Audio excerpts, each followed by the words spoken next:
अस्सलाम वालेकुम नाजरीन, सईद बलोच एक नई वीडियो के साथ आपकी खिदमत में हाजिर है। नाजरीन, आइंदा 7 रोज़ इमरान खान और आम इंतखाबात के हवाले से इंतहाई अहमियत इख्तियार कर चुके हैं। उसकी वजह यह है कि आइंदा हफ्ते सुप्रीम कोर्ट ऑफ पाकिस्तान में और इसके अलावा हाई कोर्ट और इलेक्शन अपीलेट ट्रिब्यूनल में बड़े अहम मुकदमात ज़ेर अल्तवा हैं। इमरान खान साहब के कागजात नामजदगी के हवाले से एक अहम ख़बर आपके साथ शेयर करेंगे और बताएंगे कि वो कागजात नामजदगी का सुप्रीम कोर्ट ऑफ पाकिस्तान से क्या ताल्लुक़ है और सुप्रीम कोर्ट से आइंदा हफ्ते इस केस में क्या अहम डेवलपमेंट हो सकती है। इसके अलावा काजी साहब ने जबरी गुमशुदगियों के मामले पर जो है वो खुली छूट दे दी है। इंतहाई खौफनाक किस्म के जो है वो आर्डर चीफ जस्टिस फ़ाइज़ ईसा साहब की जानिब से जारी किया गया है। उसकी क्या संगीन नताइज बरामद हो सकते हैं, उसकी तफसीलात आपके साथ शेयर करेंगे।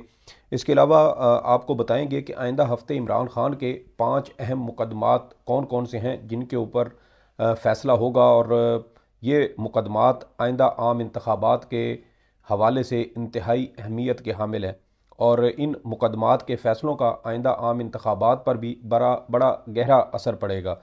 एक तो आपको मालूम होगा कि साबिक़ वज़ीर-ए-आज़म इमरान खान की जानिब से कौमी असम्बली के मुख्तलिफ़ हलकों में कागजात नामजदगी जमा करवाए गए थे। इसी हवाले से Rawalpindi Lahore high court Rawalpindi bench में इमरान खान के जो कागजात नामजदगी के पर जो एतराज़ात लगे उसके ख़िलाफ़ इलेक्शन अपीलेट ट्रिब्यूनल में दरख्वास्त दायर की गई और उस दरख्वास्त के ऊपर अब फ़ैसला महफूज कर लिया गया है। 10 जनवरी को जो इलेक्शन अपीलेट ट्रिब्यूनल है ये अपना महफूज फ़ैसला सुनाएगा, लेकिन ये फ़ैसला जो है ये फ़ौरी तौर पर क्यों नहीं सुनाया गया और आज 7 जनवरी है तो 10 जनवरी तक इस फ़ैसले को जो है वो क्यों जो है वो डिले किया गया है, ये इसका फ़ैसला इतने 3-4 दिन के बाद क्यों सुनाया जाएगा। उसकी एक वजह तो ये है कि इमरान खान साहब की जानिब से सुप्रीम कोर्ट ऑफ पाकिस्तान में जो तोशाखाना केस में उनको सज़ा हुई थी, अगरचे उनकी सज़ा मुअत्तल हो चुकी है, लेकिन वो सज़ा का जो फ़ैसला है वो अभी भी फ़ील्ड में मौजूद है। इमरान खान साहब ने तोशाखाना फ़ैसले के को मुअत्तल करने के लिए सुप्रीम कोर्ट में दरख्वास्त दायर की हुई है। दरख्वास्त पर एक समाअत हो चुकी है, जिसके बाद आइंदा हफ्ते ये केस समाअत के लिए मुकर्रर होगा, क्योंकि जो इलेक्शन ट्रिब्यूनल है उसने 10 जनवरी तक चूँकि फ़ैसला महफूज किया है, तो 10 जनवरी से पहले पहले इमरान खान के तोशाखाना फ़ैसला मुअत्तल करने की जो दरख्वास्त है वो सुप्रीम कोर्ट में समाअत के लिए मुकर्रर होगी और फिर उसके ऊपर सुप्रीम कोर्ट जो भी फ़ैसला देगी उसके मुताबिक फिर इलेक्शन ट्रिब्यूनल अपना फ़ैसला सुनाएगा। उसकी वजह यह है कि अगर supreme court of Pakistan Imran Khan की दरख्वास्त को मंजूर करते हुए तोशाखाना फ़ैसला मुअत्तल कर देती है तो फिर इमरान खान साहब के कागजात नामजदगी मंजूर हो जाएंगे और अगर सुप्रीम कोर्ट तोशाखाना फ़ैसला मुअत्तल नहीं करती, इमरान खान की दरख्वास्त खारिज कर देती है, तो फिर जो इलेक्शन ट्रिब्यूनल है वो इमरान खान के कागजात नामजदगी मुस्तरद कर देगा। और इसी तरह आप देखें कि अब बड़ा अहम एक सिनेरियो बनता हुआ ये भी नज़र आता है कि वो चीफ जस्टिस फ़ाइज़ ईसा साहब जिन्होंने नवाज़ शरीफ साहब के ताहयात नहली ख़त्म कराने के लिए उनके रास्तों में मौजूद तमाम कांटे चुन चुन के साफ़ किए हैं और बहुत तेज़ी के साथ साफ़ किए हैं। सुबह से लेके रात 6 बजे तक लगातार समाअत की गई और हर तरह की जो रुकावटें थी उनको अबूर किया गया। इसमें काजी साहब ने साथ दीन को भी इसके अंदर खींचा, तौबा जो राह रास्त और सिरात मुस्तकीम समेत मुख्तलिफ जो शरई इस्लाहात थी उनको इस्तेमाल किया गया और कहा गया कि शरई तौर पर भी किसी को ताहयात नहल करार देना दुरुस्त नहीं है। फ़ैसला हमें पता है मुमकिन तौर पे क्या आएगा और फ़ैसला यही आएगा कि नवाज़ शरीफ साहब ताहयात उनकी नहली ख़त्म होगी और वो इलेक्शन लड़ने के अहल हो जाएंगे। लेकिन दूसरी जानिब इमरान खान साहब का तोशाखाना फ़ैसला मुअत्तल करने वाली दरख्वास्त सुप्रीम कोर्ट में ज़ेर अल्तवा है।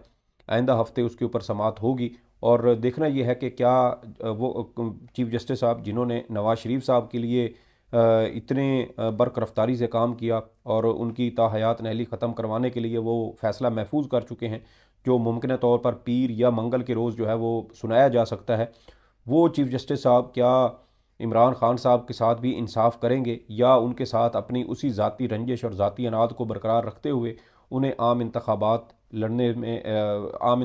में शिरकत से उनको जो है वो नहल करार देते हैं। इमरान खान साहब का द इकोनॉमिस्ट में लिखा हुआ कॉलम इसी वजह से आज चौथे रोज़ लगातार बहुत ज़्यादा वायरल हो रहा है, और उसकी वजह यह है कि इमरान खान साहब की जानिब से उस कॉलम में जिन खदशात का इजहार किया गया है, अगर वो इंतखाबात लड़ने की उनको इजाज़त नहीं दी जाती तो फिर उनके वो खदशात दुरुस्त साबित होंगे, जो पाकिस्तान की जमहूरियत के लिए, पाकिस्तान की कौमी सलामती के लिए, पाकिस्तान की मईशत के लिए इंतहाई खौफनाक सूरत हाल का जो है वो रुख इख्तियार करेंगे। अब देखना यह है कि काजी साहब इमरान खान साहब के साथ इंसाफ करते हैं या नहीं। बहरहाल इमरान खान साहब ने काजी साहब को एक बड़ा ज़बरदस्त यॉर्कर किया है। मुतअद्दिद मुकदमात उनके सुप्रीम कोर्ट ऑफ पाकिस्तान में ज़ेर अल्तवा हैं। जो मुकदमात इमरान खान साहब के सुप्रीम कोर्ट में ज़ेर अल्तवा हैं, जिनमें से कुछ समाअत के लिए मुकर्रर हो चुके हैं और कुछ आइंदा हफ्ते समाअत के लिए मुकर्रर होंगे। मिसाल के तौर पर तोशा खाना फ़ैसला मुअत्तल करने की दरख्वास्त सुप्रीम कोर्ट में ज़ेर अल्तवा है। कल अगर पीर के रोज़ ये दरख्वास्त समाअत के लिए मुकर्रर नहीं होती तो बुध या मंगल या बुध को हर सूरत ये दरख्वास्त समाअत के लिए मुकर्रर होने का कवी इम्कान है, और इस तरह 10 जनवरी से पहले पहले इसके ऊपर फ़ैसला आएगा, जिसके बाद इलेक्शन ट्रिब्यूनल अपना महफूज फ़ैसला सुनाएगा। दूसरा अहम जो मुकदमा इसमें बनता है वो लेवल प्लेइंग फील्ड वाला है। कल लेवल प्लेइंग फील्ड केस समाअत के लिए मुकर्रर है। चीफ जस्टिस काजी फ़ायज़ ईसा साहब इसके ऊपर जो है वो समाअत करेंगे। पंजाब के आईजी, पंजाब के चीफ सेक्रेटरी और इलेक्शन कमीशन की जानिब से अपनी report supreme court of Pakistan में जमा करवाई जा चुकी है। दोनों रिपोर्ट्स झूठ पर मबनी है और सुप्रीम कोर्ट को गुमराह करने की एक कोशिश है। लेकिन दूसरी जानब पीटीआई के जो खदशात और तहफ़्फ़ुज़ात है वो इंतहाई संगीन है, इल्ज़ामात इंतहाई संगीन है।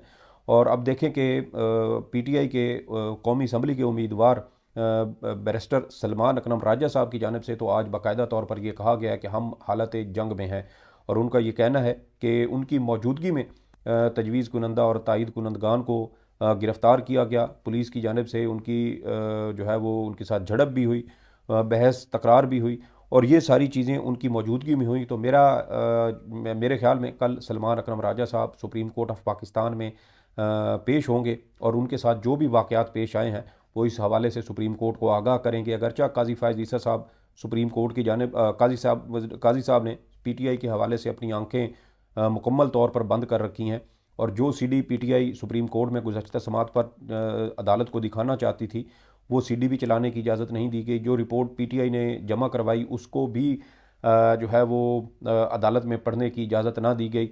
और अब देखना यह है कि कल जो समाअत होती है उसमें केस क्या रुख इख्तियार करता है। गुज़श्ता समाअत पर काजी साहब ने सरदार लतीफ़ खोसा साहब के साथ बड़ा तज़हीक आमेज़ सलूक किया था, जिसके बाद पाकिस्तान तहरीक इंसाफ के रहनुमा शेर अफजल मरवत की जानिब से चीफ जस्टिस काजी फ़ायज़ ईसा पर अदम एतमाद का इजहार भी किया गया था, लेकिन बाद में पार्टी ने उनके बयान से लाताल्लुक़ी इख्तियार कर ली।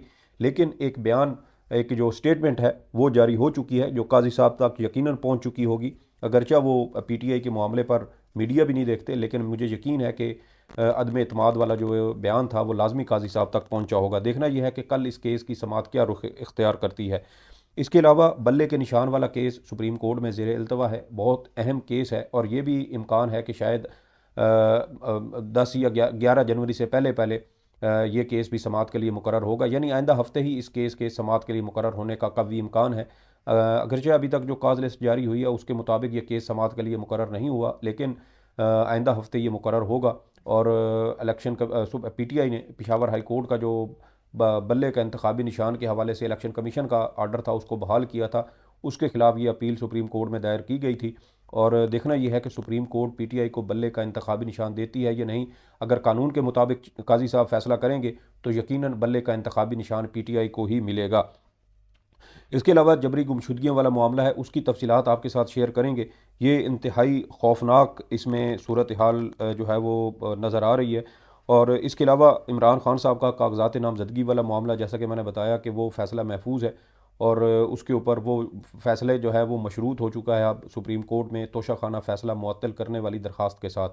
अब आते हैं जो इमरान खान साहब, ये जो जबरी गुमशुदगियों वाला मामला है, सुप्रीम कोर्ट में जबरी गुमशुदगियों के गुज़श्ता के जो समाअत थी उसका जो तहरीरी हुक्मनामा है वो अदालत ने जारी कर दिया, लेकिन इंतहाई खौफनाक चीज़ें सामने आई हैं। और चीफ जस्टिस काजी फ़ायज़ ईसा साहब की जो ऑब्जर्वेशन इसमें सामने आई हैं वो इंतहाई खौफनाक हैं। मिसाल के तौर पर चीफ जस्टिस साहब ने अपने हुक्मनामे में कहा है कि वफाकी हुकूमत मुतलका वजारतों के सीनियर अफसरान की तहरीरी यकीन दहानी दे कि मावराए कानून किसी को नहीं उठाया जाएगा, किसी को जो है वो लापता नहीं किया जाएगा। 10 रोज़ में लापता अफराद कमीशन माजी में किए गए लापता अफराद के हवाले से रिपोर्ट जमा करवाए। अटारनी जनरल उस रिपोर्ट की रोशनी में हतमी रिपोर्ट अदालत में जमा करवाएंगे। चीफ जस्टिस साहब ने समाअत के दौरान ये ऑब्जर्वेशन भी दी हैं कि 2002 से अब तक जो लोग लापता किए गए हैं उसके हवाले से हम कुछ नहीं कर सकते, यानी वो हज़ारों ख़ानदान जो जिनके प्यारे जबरी तौर पर लापता किए गए उसके हवाले से अब चीफ जस्टिस काजी फ़ाइज़ ईसा साहब ने हाथ खड़े कर दिए और कहा है कि वो लापता हैं, वो किसके पास हैं, वो मर चुके हैं या उनको जो है वो कत्ल किया गया है, किसी इदारे की तहवील में है, उसके हवाले से काजी साहब ने हाथ खड़े कर दिए और कहा है कि जिसके जो लापता हो चुके वो उसके बारे में कुछ नहीं कर सकते। और ये इंतहाई ख़तरनाक और खौफनाक किस्म की डेवलपमेंट है। और अगर चीफ जस्टिस साहब जो पाकिस्तान की सबसे बड़ी अदालत के सबसे बड़े ओहदे पर बैठे हैं, अगर वो भी इस तरह का बयान देंगे तो फिर मेरे ख्याल में इस मुल्क में जो लाकानूनीत है वो मज़ीद फैलेगी और इदारों के ऊपर, निज़ाम अदल के ऊपर अवाम का जो एतमाद है वो मज़ीद कम होगा। इसके अलावा जो हुक्मनामा है उसमें मज़ीद कहा गया है कि एतजाज़ एहसन साहब की जानिब से जो दरख्वास्त दायर की गई है वो सिर्फ लापता अफराद की हद तक महदूद रहेगी। सियासी वाबस्तगियाँ रखने और वापस आ जाने वालों के मामले को अदालत नहीं देखेगी, यानी जिनको उठाया गया, जिनको 2-2, 3-3, 4-4 महीने, 5-5 महीने लापता रखा गया, गायब रखा गया और फिर उनको छोड़ दिया गया और फिर उन्होंने प्रेस कॉन्फ्रेंस करके सियासी जमात से लाताल्लुकी इख्तियार की और उनके गुनाह माफ़ हो गए, उस सारे जराइम के हवाले से काजी साहब कुछ नहीं करेंगे। और जिन्होंने किया, बज़ाहिर ऐसे लगता है कि काजी साहब उन तमाम ऐसे किरदारों को जो इस तरह की गुमशुदगियों, जबरी गुमशुदगियों में मुलविस थे, उनको उन्होंने तहफ़्फ़ुज़ फ़राहम किया है। इसके अलावा काजी साहब ने यह भी कहा है कि माजी के हवाले से जो लोग लापता है उनके हवाले से कुछ नहीं कर सकते, लेकिन मुस्तकबिल में ऐसा ना हो, ऐसी यकीन दहानी जो है वो उन्होंने हुकूमत से मांगी है। और वो भी निगरान हुकूमत से, मुंतखब हुकूमत भी नहीं है और निगरान हुकूमत का क्या स्टेक है ये हम भी जानते हैं। इसके अलावा काजी साहब ने एतजाज़ एहसन की दरख्वास्त में जो सियासी मामलात थे उनको जो है वो छेड़ने से इनकार कर दिया और कहा है कि वो जो लापता अफराद का जिक्र एतजाज़ एहसन साहब ने दरख्वास्त में किया था अब वो दस्तयाब हो चुके हैं या मंजर आम पर आ चुके हैं, इसलिए हम कुछ नहीं करेंगे। और ये फ़ैसला इंतहाई खौफनाक और बदतरीन सूरत हाल की अक्कासी करता है जिसके जमहूरियत, आइन और समाज के ऊपर बड़े अहम और खौफनाक नताइज बरामद होंगे। और देखिए कि चीफ जस्टिस साहब ने एक तरह से ये असूल तय कर दिया है कि रियासत लोगों को खिलाफ कानून लापता करती है। और इसके अलावा माजी में जो हज़ारों लोग लापता हुए हैं, रियासत से जवाबदेही की बजाय सिर्फ मुस्तकबिल में लापता ना करने की यकीन दहानी पर ही अदालत ने इक्तफ़ा किया। यानी माजी में जो लापता अफराद कमीशन है उसके मुताबिक भी 14,000 से ज़ायद लोग लापता हैं, जबकि दूसरी जानिब जो बलोच मिसिंग पर्सनस हैं उनका ये मौक़िफ़ है कि उनके हज़ारों की तादाद में जो उनके प्यारे हैं वो जबरी तौर पर गुमशुदा है और उनके हवाले से रियासत जो है कोई कार्रवाई नहीं कर रही। इसके अलावा चीफ जस्टिस साहब ने यह असूल भी मुकर्रर कर दिया है कि रियासत ने एक सियासी जमात के साथ जो गैर आइनी, गैर कानूनी सलूक रवा रखा और ताहाल वो सलूक गैर आइनी और गैर कानूनी सलूक जारी है, अदालत उस पर अपनी आंखें बंद कर चुकी है और अदालत उस सियासी जमात यानी PTI को किसी किस्म का कोई रिलीफ नहीं दे सकती। रियासत के उस गैर आइनी, गैर जमहूरी और गैर सियासी और गैर इखलाकी फस्तायत को, उस सलूक को सुप्रीम कोर्ट ऑफ पाकिस्तान ने रोकने से भी इनकार कर दिया है। इसके अलावा अदालत ने यह असूल भी तय किया है कि आइन के पहले बाब में दर्ज बुनियादी इंसानी हकूक़ की हिफाजत में चीफ जस्टिस काजी फ़ाइज़ ईसा साहब को कोई दिलचस्पी नहीं है। अदालत रियासत को उन हकूक़ की संगीन पामालियों का बाकायदा लाइसेंस जारी करती है जिसका निशाना आज पाकिस्तान तहरीक इंसाफ है, तो कल को फिर कोई और सियासी जमात होगी, क्योंकि ये गोल चक्कर है, ये चलता रहेगा। हर सियासी जमात जो आज PTI के साथ इस जुल्म पर खुश हो रही हैं, मुस्तकबिल में फिर वो इस घन चक्कर में आएंगी और वो इस चक्की में उनको भी पीसा जाएगा जैसे आज PTI को सलूक किया जा रहा है। PTI तो खैर इस सारे सलूक में कमज़ोर नहीं हुई बल्कि बहुत ज़्यादा ताकतवर होके सामने आई है, लेकिन मुस्लिम लीग नून, मौलाना साहब, MQM और पीपल्स पार्टी ये दबाव और ये सलूक कभी भी बर्दाश्त नहीं कर पाएंगे। ये कुछ अहम तफसीलात थी जो आपके साथ शेयर करना थी। इस हवाले से आपकी जो भी अहम आरा हो फीडबैक ज़रूर दीजिएगा। चैनल लाइक और सब्सक्राइब ज़रूर कीजिएगा। सईद बलोच को इजाज़त दें। अल्लाह हाफ़िज़।